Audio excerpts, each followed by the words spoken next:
That was kind of funny, that thing I said back there about Scientology, you know? It's interesting.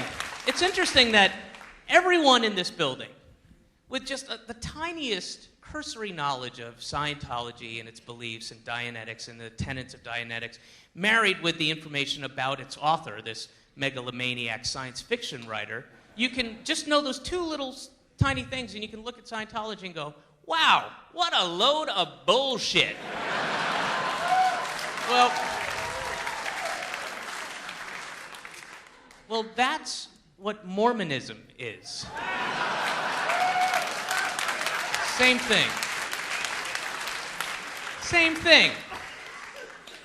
It's a religion invented by a liar, a convicted fraud that now can pass legislation in states far, far away from their headquarters that deny gay people equal rights. That's where we are in America. Isn't that awesome? Make sure that shit is tax deductible. Definitely. It's so weird to me and tragic that you'd have to explain to somebody who's sitting outside of a hospital whose partner of 40 years is dying, and they don't have the same visitation rights as the family that ostracized him for being gay, who hasn't seen him in 40 years. He can't go visit. They can visit him as they die, but he can't. And you have to explain to him, like, oh, well, hang on. Let me get to the funny part. They're like, I don't understand. How can this possibly be? This is so unfair. This is unjust. This is so un-American. Like, well, here's the deal.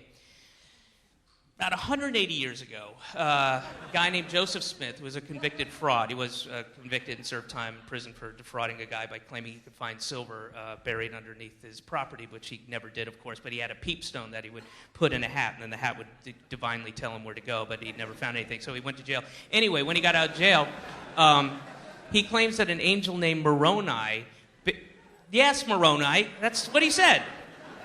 No, he wasn't in Sha-na-na. Stop it. Okay. No, so the angel Moroni appeared before him and said God had picked him out to find these magic golden plates filled with Egyptian hieroglyphics that had been buried thousands of years ago just down the street from where you are now.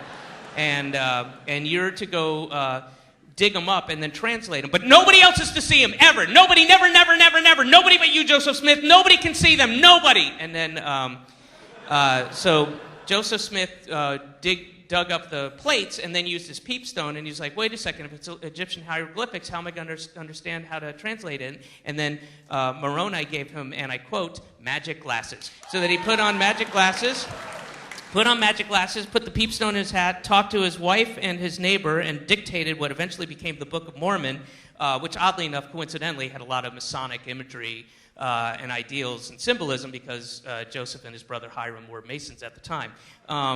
But that's from thousands of years ago, the plates. And then a bunch of people believed this, and that's why you can't go visit your dying lover.